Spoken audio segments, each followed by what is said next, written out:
Ya, halo teman-teman sekalian, kembali lagi di kursus Vokasia, tentunya masih dengan tutorial akuntansi dan perpajakan. Teman-teman, hari ini kita masuk ke dalam sesi kedua di mana kursus perpajakan dengan tema menghitung PPh pasal 21 karyawan. Nah, di sesi kedua ini kita akan menentukan atau bagaimana cara menentukan dasar pengenaan pajak. Di sini kita akan belajar langsung dan akan mempelajari studi kasus yang ada. Jadi teman-teman bisa langsung praktek nanti ya seperti itu.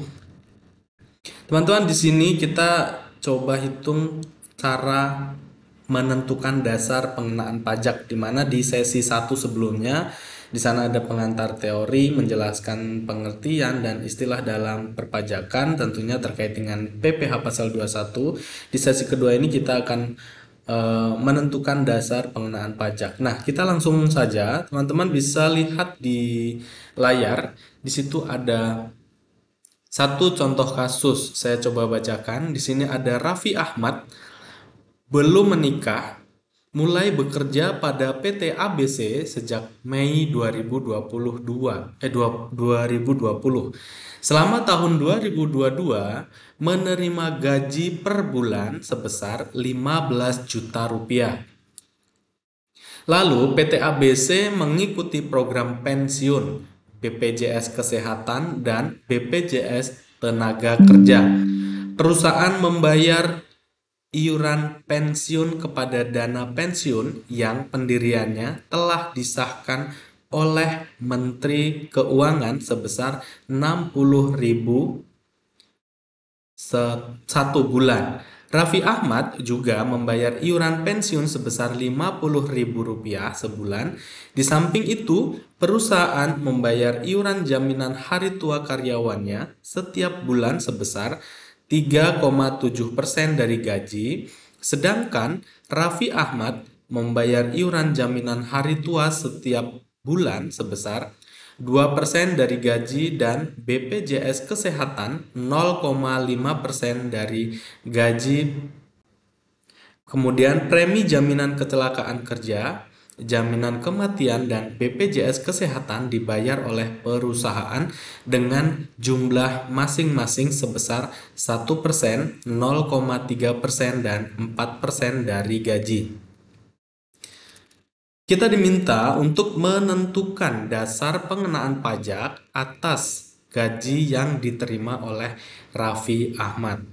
Baik, teman-teman, di sesi sebelumnya kita ada beberapa komponen yang kita harus tahu terlebih dahulu untuk menghitung PPh 21. Di antaranya yang pertama kita harus tahu terkait dengan statusnya si Raffi. Tadi status si Raffi ini ternyata belum menikah ya. Baik, kita akan coba rincikan satu-satu. Pertama, kita masukkan di sini gaji pokoknya si Raffi Ahmad sebesar 15 juta rupiah. Nah, kemudian kita akan tambahkan dengan asuransi dibayar oleh perusahaan, di mana tadi sesuai soal premi jaminan kecelakaan kerja itu dibayar oleh perusahaan sebesar 1%. Ini ya teman-teman, di sini 1% dari gaji, maka kita kalikan dengan 15 juta rupiah.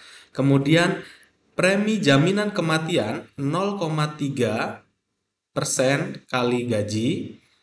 BPJS Kesehatan 4% dikali dengan gaji. Kemudian iuran pensiun dibayarkan oleh perusahaan sebesar 60.000 rupiah per bulan. Nah, di sini untuk iuran pensiun teman-teman tidak bisa menjadi penambah sebagai penghasilan si Raffi karena bukan objek PPh pasal 21. Jika teman-teman menyimak di sesi berikutnya, itu juga sedikit saya jelaskan. Kemudian JHT sebesar 3,7 yang dibayar oleh perusahaan juga merupakan bukan objek PPh pasal 21. Di sesi pertama kursus ini juga saya jelaskan. Sehingga total gaji Raffi selama sebulan adalah 15 juta ditambah dengan premi JKK, jaminan kecelakaan kerja 150.000, jaminan kematian 45.000, jaminan kesehatan atau BPJS kesehatan 600.000 rupiah, sehingga total gaji kotor Raffi Ahmad sebesar 15.795.000 rupiah. Oke, selanjutnya kita akan mencari pengurang dari gaji si Raffi. Yang pertama ada biaya jabatan. Tadi kita sudah singgung di sesi pertama, 5% dikali dengan gaji kotornya si Raffi Ahmad atau sebesar 789.750. Nah, karena di dalam ketentuannya adalah maksimal dalam satu tahun itu 500.000, karena ini setelah kita kalikan dengan 5% melebihi 500.000, maka kita tetap menggunakan yang 500.000 rupiah. Ya, untuk biaya jabatannya 500.000 yang kita gunakan. Kemudian ada asuransi dibayar karyawan, ada iuran pensiun, Raffi Ahmad bayar sebesar 50.000 tadi sesuai soal, iuran JHT, jaminan hari tua 2% dari gaji pokok. Kemudian ada BPJS kesehatan, di sini 0,5% dibayar oleh Raffi. Nah, ini juga ternyata tidak bisa menjadi pengurang atas gaji ya, karena bukan pengurang. Nah, sesuai ketentuannya ini bukan pengurang untuk BPJS kesehatan ya. Total pengurang adalah sebesar 850.000 rupiah, sehingga 800.000 ini kita akan kurangkan dengan total gaji kotornya si Raffi, sehingga penghasilan neto sebulan 14.945. Kemudian kita setahunkan ya teman-teman.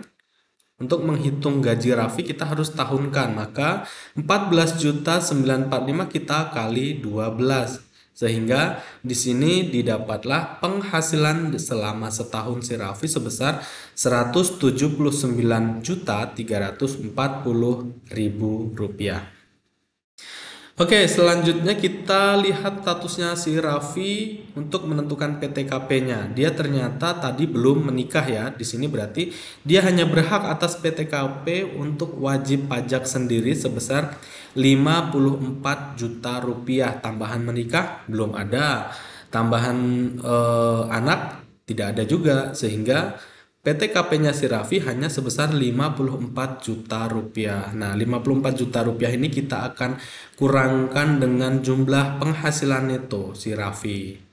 Kemudian didapatlah hasil penghasilan kena pajak setahun si Raffi sebesar 125.340.000 rupiah. Nah, angka inilah yang menjadi dasar untuk menentukan berapa pajak atau PPh 21 yang harus dibayar si Raffi Ahmad atau dipotong oleh PT ABC tersebut. Nah, itu tadi teman-teman sekalian, mudah-mudahan sedikit penjelasan ini akan menjadikan penerang dan juga pengetahuan buat teman-teman cara menentukan dasar pengenaan pajak atas PPh pasal 21. Baik teman-teman, untuk sesi kedua ini sudah selesai. Kita ketemu di sesi ketiga nanti. Terima kasih.